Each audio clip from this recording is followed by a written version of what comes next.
Bonjour, bienvenue dans Toliesu Furensugo. Aujourd'hui, nous allons voir comment commander dans un restaurant français. Je vais aborder avec vous dans cette vidéo les principales habitudes, ce qu'il faut faire, ce qu'il ne faut pas faire au moment de commander dans un restaurant à Paris.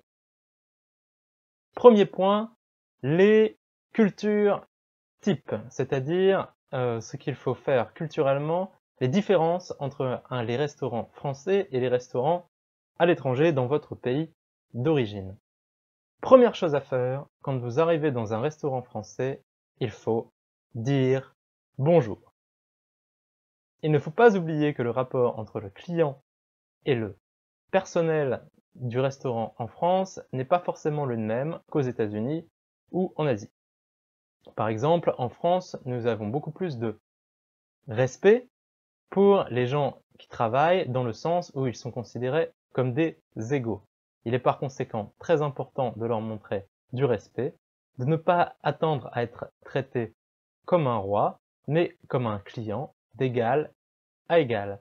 C'est pour cela qu'il est très important de dire bonjour quand vous entrez dans un restaurant et quand vous rencontrez le serveur pour la première fois. Deuxième point assez important, le pourboire. En France, le salaire des employés est compris dans le prix du menu. Il n'est par conséquent pas absolument nécessaire de laisser un pourboire. Cependant, si vous êtes content du service, si vous avez passé un bon moment au restaurant, il est tout à fait possible de laisser un peu d'argent au serveur. Sachez que cela sera très apprécié.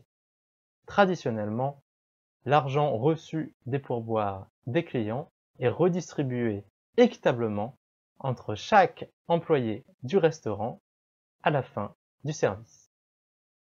Troisième point, l'eau et le pain. Il faut savoir que l'eau et le pain dans les restaurants français sont gratuits. Bien sûr, l'eau qui est ainsi gratuite est de l'eau du robinet. On commande une carafe d'eau. Le pain vous sera généralement apporté dans une corbeille avant le début du repas. Notez que souvent, les Français posent le pain directement sur la table, sans assiette ni serviette. C'est vrai que d'un point de vue hygiène, c'est assez douteux, mais tout le monde fait ça et personne n'est jamais tombé malade. Quatrième point, les charges. Quand on s'assoit dans un restaurant, dans certains pays, il faut payer une charge pour la table. En France, ce système n'existe pas. Il n'y a pas de charge cachée, il n'y a pas de coût caché. Le prix qui est indiqué sur le menu est le prix que vous paierez à la fin du repas. Le plat du jour. Souvent, quand vous rentrez dans une brasserie ou un petit restaurant, le plat du jour est indiqué sur une ardoise. Le plat du jour, comme son nom l'indique, est le plat qui est servi en priorité ce jour-ci. Ce plat change toutes les semaines ou tous les jours selon les établissements. Si vous aimez, n'hésitez pas à le commander. Généralement, vous avez de bons tarifs pour des plats de bonne qualité avec des ingrédients prêts. Le menu ou le plat simple. Quand vous lisez un menu français, vous avez généralement deux choix à la carte, qui signifie que vous allez choisir chaque plat individuellement au prix indiqué sur le menu, ou les formules. Dans les formules, vous avez généralement entrée, plat et dessert, à savoir un repas français traditionnel, à des prix plus avantageux, mais avec un nombre de choix limité. Pourquoi un dessert? Parce que les Français finissent en général tous leurs repas par une touche sucrée. Cela peut être un gâteau, un macaron, un fruit ou encore un yaourt. Je vous assure que c'est une très bonne habitude à prendre. Moi, en tout cas, je ne peux pas m'en passer. Vous connaissez les bases du repas français. Maintenant, commençons la leçon directement. Première chose à faire, l'analyse du menu. Je vous ai choisi une sélection de plats que vous pourrez trouver très fréquemment dans la plupart des cafés, brasseries, restaurants à Paris ou plus généralement dans le reste de la France. Le premier plat, nous allons commencer bien sûr par les entrées. Le premier plat est le velouté de tomates. Le velouté de tomates est une soupe à base de tomates. C'est assez léger, on le prend souvent en été. C'est un plat assez populaire, rapide à faire et pas très cher. Deuxième entrée, le pâté de campagne. Qui dit France dit pâté. Vous connaissez très certainement cette sorte de mix de viande qu'on mange souvent avec des cornichons ou du pain. C'est déjà un petit peu plus bourratif et très apprécié en hiver. L'entrée suivante est la quiche lorraine. La quiche lorraine, très populaire, est une quiche à base d'œufs, de lait, souvent de jambon ou de lardon. Notons qu'il en existe de nombreuses déclinaisons végétariennes. Donc si vous n'aimez pas la viande, vérifiez bien si la quiche en question est végétarienne ou non avec de la viande. Quatrième entrée, la terrine de saumon. La terrine ressemble beaucoup au pâté, mais a une texture un petit peu plus onctueuse, un petit peu plus mousseuse. La terrine de saumon est bien sûr une terrine de poisson, toujours excellente, étalée sur du pain. En tout cas, c'est ce que je vous conseille de faire. Autre type d'entrée, les salades. Alors, la salade est généralement associée à un plat d'été, ou alors peut-être que vous êtes tout simplement au régime et que vous voulez manger de la salade.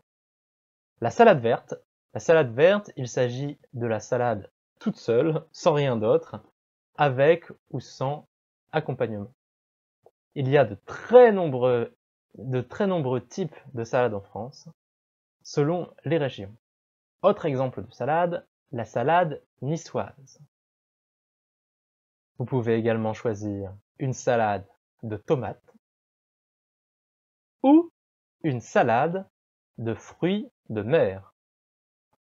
Alors bien entendu, fruits de mer, je ne sais pas si vous avez deviné avec l'intitulé du menu, il s'agit de coquillages ou de crevettes, bref, des produits de la mer, mais qui ne sont pas du poisson. Voyons maintenant les plats principaux.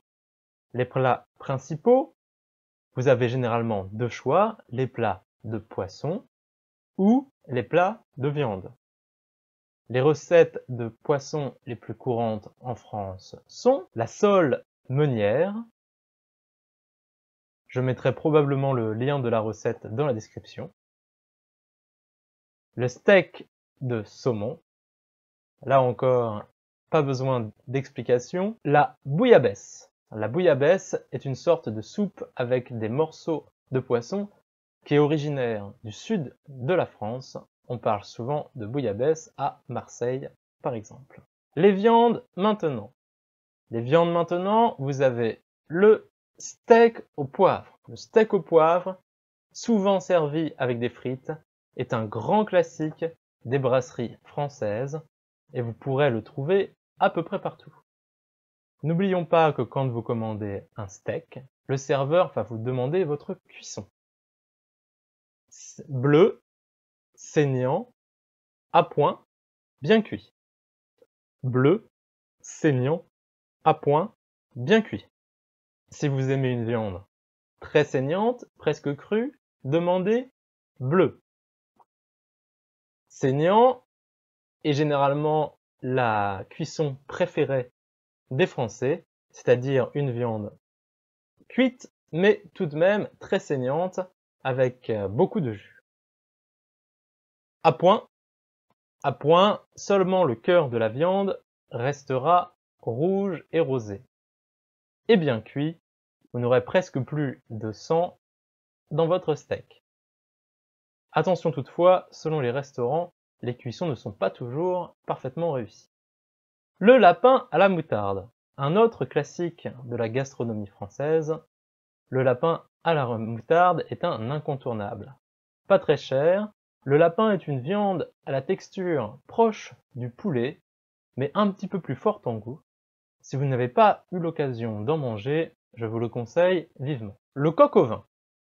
J'ai mis le coq au vin parce qu'il s'agit d'un autre grand classique de la gastronomie française, qui n'est pas aussi courant que les deux plats précédents. Malheureusement, il est plus difficile de trouver du coq au vin dans un petit restaurant. Il y en a qui le font, mais... Les côtes d'agneau. Côtes d'agneau, on est encore dans du grand classique avec le petit du mouton. Fromage et dessert. Il y a beaucoup de formules dans lesquelles on vous demandera de choisir entre le fromage et le dessert. Personnellement, j'aime manger les deux. Quand on vous demande le fromage, vous aurez généralement un plateau de fromage. Un plateau de fromage, si vous commandez un plateau de fromage, le restaurant va vous présenter sur un plateau plusieurs types de fromage, 4, 5 choix, que vous pourrez choisir. Généralement, vous avez du fromage au lait de vache, au lait de brebis, du bleu, et un fromage à pâte dure du style gruyère ou emmental. Le dessert. Il y a plusieurs types de desserts. Si vous avez trop mangé et que vous n'avez plus très faim, choisissez une glace ou un sorbet. Si par contre il vous reste de la place, n'hésitez pas à prendre une tarte ou une tartelette, qui est une petite tarte, aux fruits. Pour les gens qui aiment manger sain, il est aussi possible de commander un fruit, une pomme, une poire ou une banane, par exemple. Troisième partie de la vidéo, comment se passe la prise de commande au restaurant. Je vais vous jouer un petit dialogue dans lequel un client commande son repas au restaurant. Tout d'abord, le garçon, le serveur, va généralement venir de lui-même à votre table. La plupart du temps, il n'est pas nécessaire de l'appeler. Attention, si toutefois il ne vous a pas vu, ou il est occupé et il ne vient pas, n'hésitez pas à l'appeler. Traditionnellement, dans les méthodes de français, on appelle le serveur « garçon ». Vous pouvez le faire, mais c'est une façon un petit peu vieillotte, et de nos jours, plus personne ne l'utilise. Il est préférable d'appeler le serveur en lui demandant tout simplement « s'il vous plaît ». S'il vous plaît. Une fois que le serveur arrive à votre table, saluez-le. Bonjour, le menu s'il vous plaît. Très bien monsieur. Voilà monsieur, je voudrais une salade de tomates. Une salade de tomates, et avec ceci. Ensuite, je prendrai un poulet frit. Bien monsieur. Qu'est-ce que vous prendrez comme boisson? Du vin rouge. Une bouteille? Non, donnez-moi une demi-carafe s'il vous plaît. Très bien monsieur. Ça arrive tout de suite. Une fois que vous avez commandé votre repas, fini de manger, c'est le moment de quitter le restaurant. Mais avant de quitter le restaurant, il faut payer. C'est le moment le moins agréable du repas. Pour demander le prix, n'hésitez pas à appeler le serveur. S'il vous plaît, l'addition s'il vous plaît. Le serveur va ensuite venir avec la note. De nos jours, il est possible de payer en liquide et par carte à peu près partout. À Paris, vous pouvez payer par carte dans presque tous les restaurants. Dans les villes de province, il arrive parfois que seul le liquide soit accepté. N'oubliez pas de remercier le serveur qui s'est occupé de vous à la fin du repas. Une fois que vous avez payé votre repas, le serveur va certainement vous demander comment vous avez trouvé le repas. Comment c'était?